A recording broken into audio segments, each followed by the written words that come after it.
Welcome to Educare north east.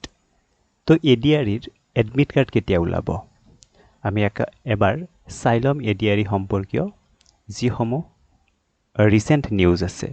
So আমি পোনে পোনে কি কৰিছোঁ, সেৱা পৰ্টেলটোলৈকে আহিছোঁ।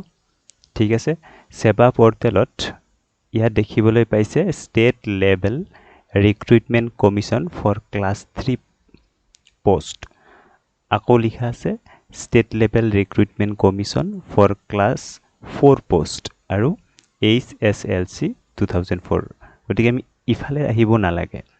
আমি যদি থাৰ্ড গ্ৰেডৰ কাৰণে এপ্লাই কৰিছিলোঁ তেতিয়া ইয়াত ক্লিক কৰিম। ইয়াত ক্লিক কৰাৰ লগে লগে আমি ইয়ালৈকে ষ্টেট লেভেল ৰিক্ৰুইটমেণ্ট কমিটিৰ ৱেবছাইটটোলৈকে ৰিডিৰেক্ট হ'ম।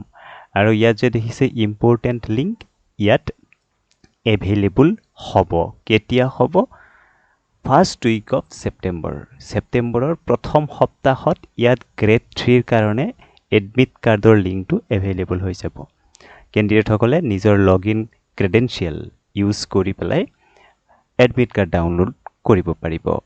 এডমিট কাৰ্ড সম্পৰ্কীয় যেতিয়া নিউজ আহিব লগে লগেই আমাৰ ইউটিউব চেনেলত সেয়া জনাই দিয়া হ'ব।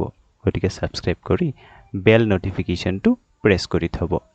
ঠিক আছে, একেদৰে আমি যদি গ্ৰেড 4ৰ কাৰণে এপ্লাই কৰিছিলোঁ, কি কৰিম? গ্ৰেড 4 ইয়াত ক্লিক কৰিম। ক্লিক কৰাৰ লগে লগে আমি এই পেজটোলৈকে ৰিডাইৰেক্ট হ'ম আৰু ইয়াতে ইম্পৰ্টেণ্ট লিংকত এডমিট কাৰ্ডৰ লিংকটো দিয়া থাকিব। ইয়াত গৈ পেলাই আমি কি কৰিব পাৰিম? এডমিট কাৰ্ড ডাউনলোড কৰিব পাৰিম। এবাৰ ৰিকেপ কৰি দিছোঁ যে চিলেবাছ ছিষ্টেমটো গ্ৰেড 4ৰ কাৰণে কি কি হ'ব আৰু গোটেই প্ৰক্ৰিয়াটো কেনেকুৱা ধৰণৰ হ'ব। এইটো গ্ৰেড 4ৰ ড্ৰাইভাৰ পোষ্টৰ কাৰণে ছ'চিয়েল ষ্টাডিজ 20 কুৱেশ্যনছ থাকিব 1 মাৰ্ককে। জেনেৰেল কুৱেশ্যন জেনেৰেল নলেজত 30টা কুৱেশ্যন থাকিব 1 নম্বৰকে। লজিকেল ৰিজনিং আৰু মেণ্টেল এবিলিটিত 20টা কুৱেশ্যন থাকিব 1 নম্বৰকে।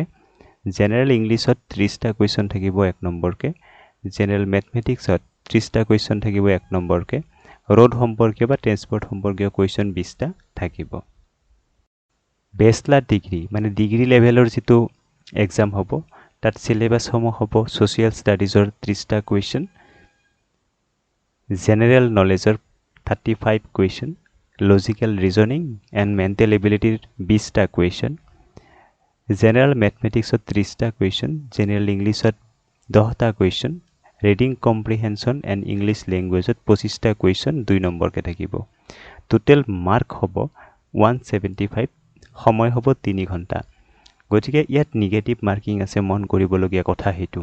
গতিকে অতি ভালদৰে প্ৰশ্নসমূহৰ উত্তৰ খুব সযতনে কৰিব লাগিব যাতে ভুলৰ টেণ্ডেঞ্চি কম হয়। ট্ৰিক ইউজ কৰিলে নম্বৰ বেছি পাব? যদিহে আপোনাৰ একুৰেচি লেভেল 100%, যিকেইটা কুৱেশ্যনত আছে সেইসমূহ কুৱেশ্যন আগতীয়াকৈ কৰক। নেক্সট, যিসমূহ কুৱেশ্যনত আপোনাৰ প্ৰবাবিলিটি 50% to 80%, সেইবিলাক কুৱেশ্যন নেক্সট ষ্টেপত কৰক।